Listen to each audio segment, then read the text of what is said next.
How much do you know about Palantir? How much do you know about the history of Alex Karp, the name? Prior to that, CIA, when it started, the month after it got started, kind of weird. Some of the people involved, how now it's a $300 billion company. Just a couple of years ago, it was a $15 billion company. Stocks just skyrocketed. I think I even recommended it a few years ago in one of the videos that I did. Trump partnering up, a lot of people with the California issue coming out saying, we should use Palantir. Why? Well, we have this technology called Gotham and Foundry. One of them knows how to judge people's behavior, similar to Minority Report, which is kind of like a cool idea. And then the timing of it when it came out is right after what some of the people were trying to do with the government, DARPA, in 2003, that they closed and they said, no, we're not doing this program, which I'll talk about later. A month later, Palantir started with Alex Karp and Peter Thiel, but the history of it's weird. The most basic thing to be thinking about, the name Palantir, where does even Palantir come from? Did you ever watch Lord of the Rings? In Lord of the Rings, there's this thing called Palantir, which obviously a guy like me, who for sure is a nerd, I follow all this stuff very, very closely. The meaning of Palantir is seeing stones. It's this stone that tells you what everybody in the world is doing today. And they named the company Palantir. So they're not even beating around the bush. We're gonna build Palantir to see what you're doing today. That's kind of like somebody starts a, old folks home called Hannibal Lecter. And you're like, listen, send your father, send your mom, your parents are gonna be totally taken care of. It's why you guys call it Hannibal Lecter? Who cares? It's just a name. Send them here. They're gonna live a long life. They're gonna be great. They're gonna be okay. Send them to our place, Hannibal Lecter. Little weird. A lot of questions that people have.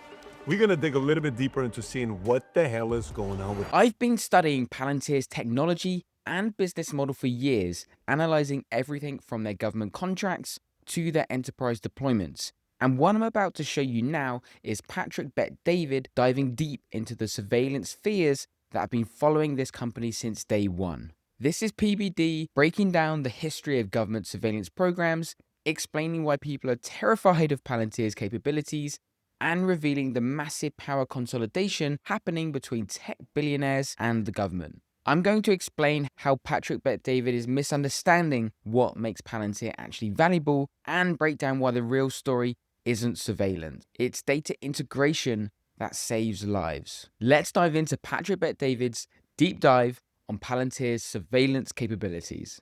Who are your customers? So you got business customers and you got government customers. And when I say government customers, like a $113 million contract that they get from the government, including a $795 million contract that they got with the Pentagon and CIA, DHS, all of that stuff. At the same time, on the business side, you got Airbus that uses this technology with Palantir, that they figured out a way on how to accelerate certain things from solving a problem, a production error from 24 days to 17 days that saved them hundreds of millions of dollars. Ferrari uses Palantir. Credit Suisse uses Palantir. Merck and many others use Palantir. So the technology of surveillance is actually impeccable. When you run a company, you want to be able to do certain things to investigate who stole from you, forensics. We're going through it right now ourselves, and we've gone through it for the last 15 years. You need technology like that, so it does that. But that's company, right, that you're doing that with. Now imagine the government has access to technology, medical records, how you live, what you do, what decisions you're gonna make, Minority Report, based on the way you're living and the patterns of things you're doing. It's most likely that in the next 90 days, you're gonna get a divorce. In the next 60 days, you could potentially kill somebody. That's the fear that the average person's like, well, listen.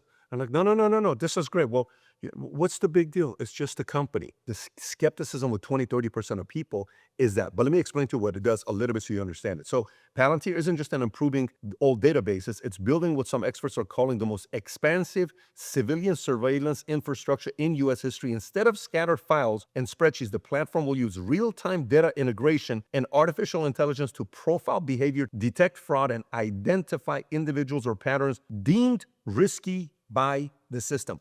Deemed risky by the system. The system deems you risky or not risky. So the judgment's coming from the system saying, hey, this person's risky, be careful with this person, what we want to do with them moving forward. At the core of the project, Palantir's Gotham software, already used by defense and intelligence agencies, Gotham will now be used on the domestic front.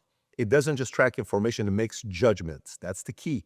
Judgments, right? It could influence everything from how benefits are distributed to who gets flagged for closer scrutiny by law enforcement and immigration offices. This is why they're like, let's send Palantir to California and let's have ICE use it to see who are these people and deport them. Why don't we use that? It's going to be a lot easier. We can track all their behavior and everything they're doing to track them and get them back to Mexico.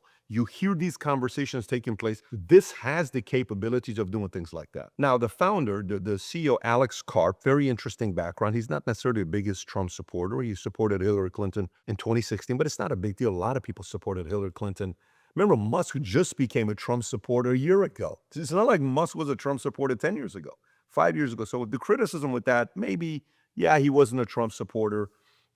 Pro-surveillance reluctantly. Sometimes when he's doing interviews and giving the answers like, yeah, but we don't want to do it, and I'm a little bit reluctant about it. And then also wary of Silicon Valley. He criticized big tech for undermining democracy and believes companies should take clear moral stands and anti-authoritarian. Now, you could be anti-authoritarian. This guy 20 years ago was worth less than $1 million.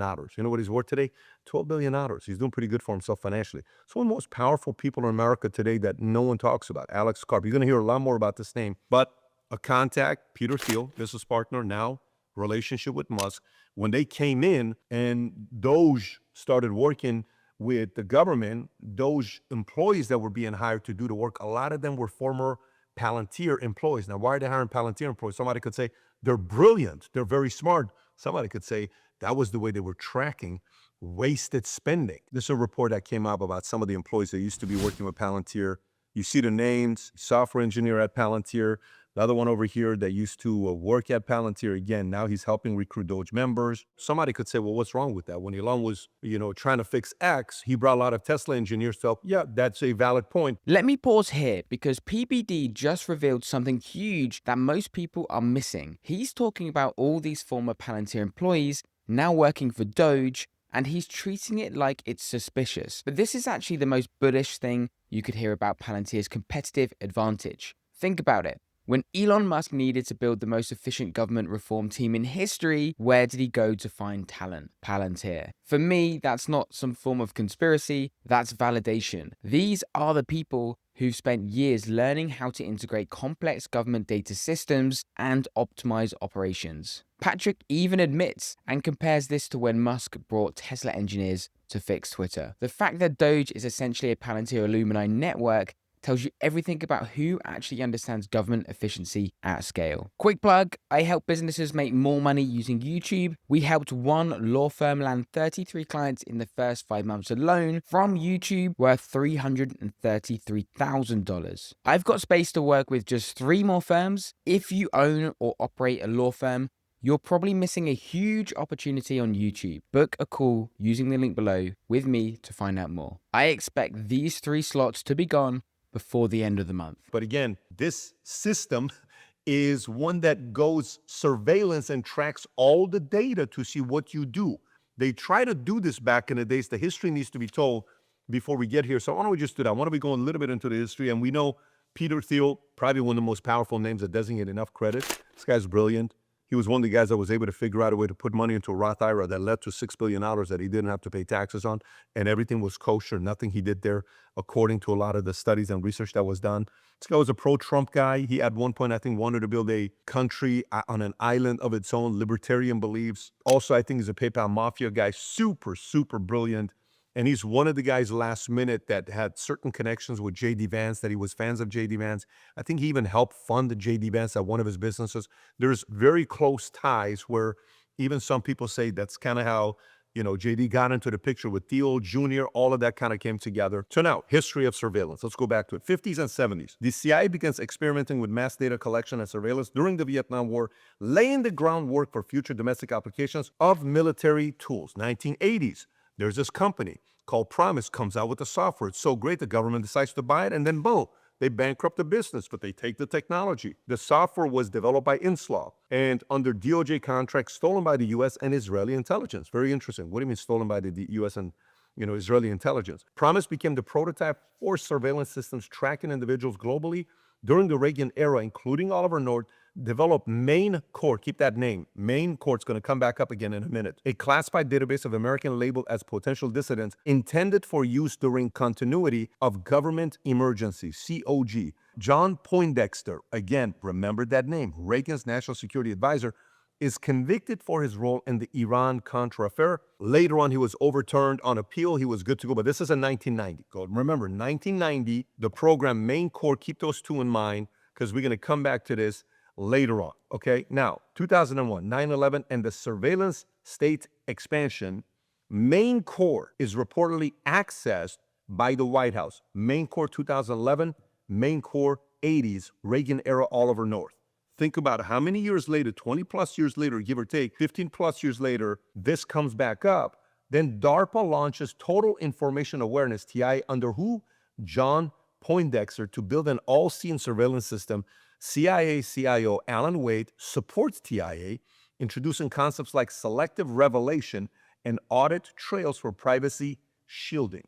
Okay, so they've been trying to do this for a long time. You know, the same thing with the seeing stones in the hands of a good person could do good. If the wizard's a good wizard, hey, I can do good with this. But what typically ends up happening? You know, ends up being maybe a wizard that was a good guy. So a wizard like Saruman, who at one point was a good guy, then becomes a bad guy, right? So you have access to this power. Like, man, I can control the world. Man, I can make sure nothing happens with this. In a movie, Book of Eli, one guy, Denzel Washington, looks at the Bible, man, I can set people free.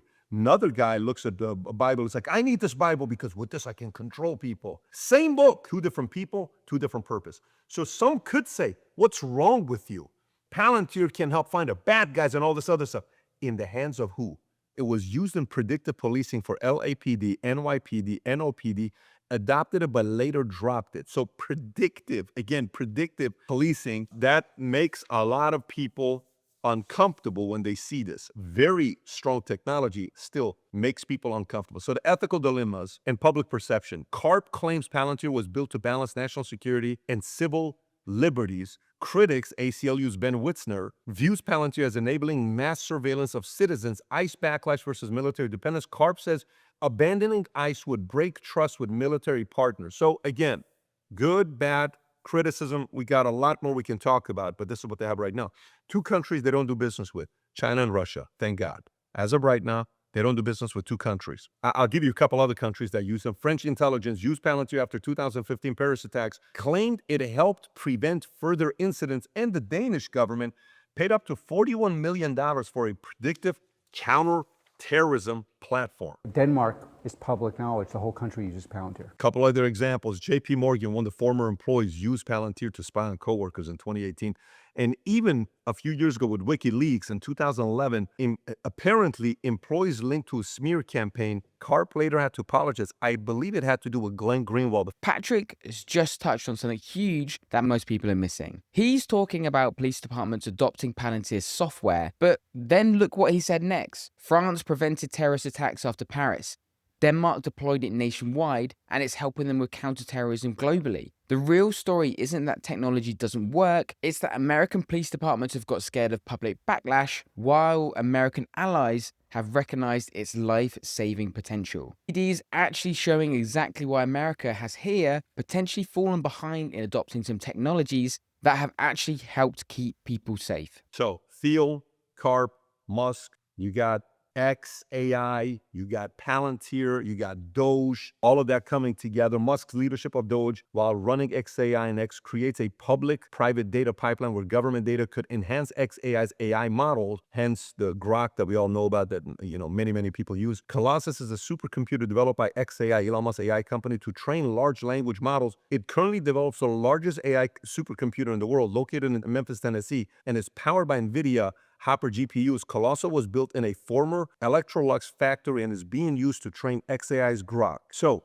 the XAI Palantir TWG partnership, March 2025, positions Musk companies to profit from Doge's data access, especially in financial services. This partnership with XAI, Palantir, and TWG positions potentially Musk's companies to profit in a big way from Doge's data access. Again, that's what a lot of people in the market are saying, that's what could be happening here. So again, Gotham, one of the products of Palantir, used by intelligence and defense agencies. Foundry, on the other side, That's used by corporations and civilian government agencies. This the kicker here with this. Whenever you have a product like this that's being built, you always have to be thinking about, like when the founding fathers, built America and they wrote the Constitution, and George Washington had the opportunity to be a king third term. He said, no, I don't want to do it, right? And it was written in a way for this thing to last. And, democracies don't last a long time because internally the people are destroyed. They've been able to build something that if we go the way we're going, somehow, some way, we just may make it to next year, 250-year anniversary of U.S. 4th of July. We're going to be 250 years old.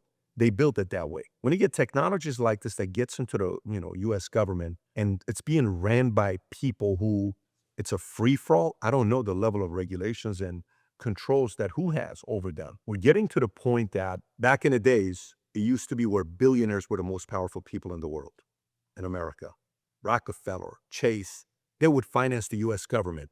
Then we went through a phase where presidents were the most powerful people in America. We are back to the phase where billionaires, soon to be trillionaires, could potentially be ruling everything because presidents are going to be needing them because the government's now becoming customers of these big companies, not the other way around. Hold on, I need to pause here because PBD just hit on something massive that he's treating as a concern, but it's actually the biggest opportunity. He's talking about how the government's now becoming customers of these big companies, not the other way around, and warning about billionaires potentially ruling everything. Think about what he's just described. We've moved from an era where government controlled technology to an era where the best technology companies partner with the government. I don't think that's meant to be scary. That's exactly how innovation works. The government tried to build their own systems for decades and have failed every single time. Now they're smart enough to partner with companies that actually know how to build technology that works. That's not about control. That's called competence. We're headed in that direction. What that could look like is,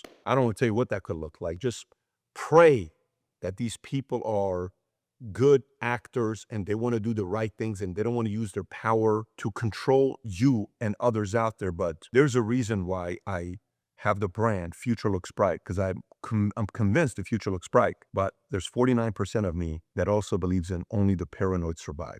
This whole concept with this technology, very, very good to be able to catch the bad guy, get him out of a country. Imagine if a terrorist that was supposed to do the next 9/11, and if Palantir can show that they did something like that, and that saves thousands of people's lives, is that a good thing? Yes. What do we do 30 years from now, 60 years from now to make sure this doesn't get in the hands of somebody who is evil that uses it to destroy a society or a great country? That's the part I am more concerned about. But your thoughts, what do you think about it? You just got a bunch of different commentary here.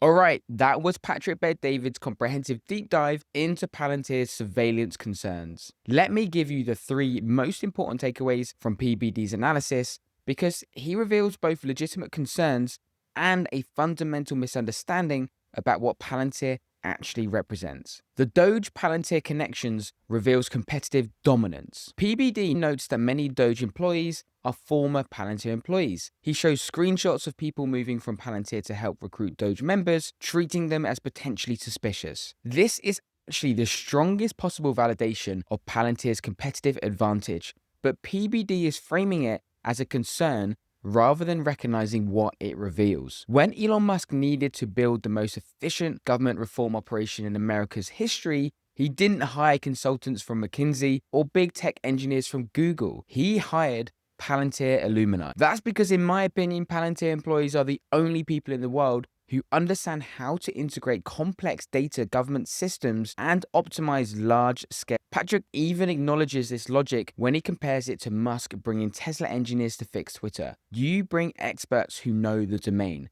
The fact that Doge is essentially a Palantir alumni network isn't suspicious. It's proof that Palantir has trained the world's best government efficiency experts. No other company has this specialized talent pool, which is exactly why Palantir wins contract after contract. Patrick also reveals Palantir's global competitive advantage. Patrick also mentions about some of the people working with Palantir.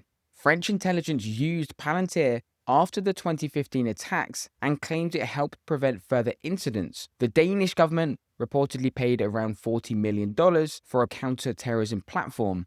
Denmark has publicly said the whole country uses Palantir. Patrick also notes there's 2 countries which definitely don't use Palantir, and that's China and Russia. Thank God. This is actually where Patrick accidentally reveals just how dominant Palantir has become globally, but he buries it in surveillance fears instead of recognizing the competitive implications. When entire countries like Denmark deploy Palantir nationwide and French intelligence credits it with preventing more terrorist attacks, that's not surveillance overreach.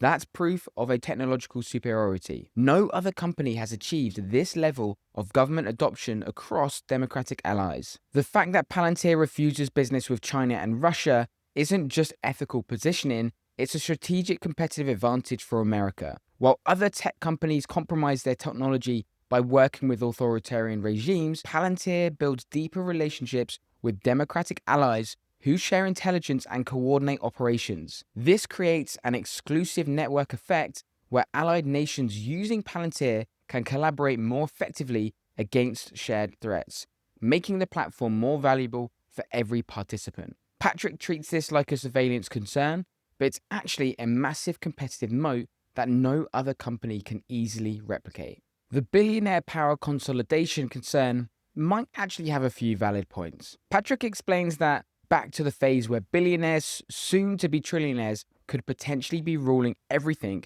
because presidents are going to be meeting with them because the government's now becoming customers of these big companies, not the other way around. He notes Alex Karp went from less than $1 million to $12 billion in 20 years and warns about power concentration. For me, this is actually one of PBD's most insightful points, and it's not just specific to Palantir. It's about the entire tech industry's relationship with government. The real concern isn't surveillance technology, it's that a small number of tech companies have become so essential to government operations that they wield enormous influence. But here's what PBD misses. This consolidation is happening whether Palantir exists or not. Amazon runs government cloud infrastructure. Microsoft handles government productivity software. Google processes government data queries. The difference is Palantir is explicitly designed for national security and law enforcement. They're not trying to hide their government focus like other tech companies. When PBD talks about Alex Karp's wealth creation, he's describing the value of building irreplaceable technology infrastructure. The question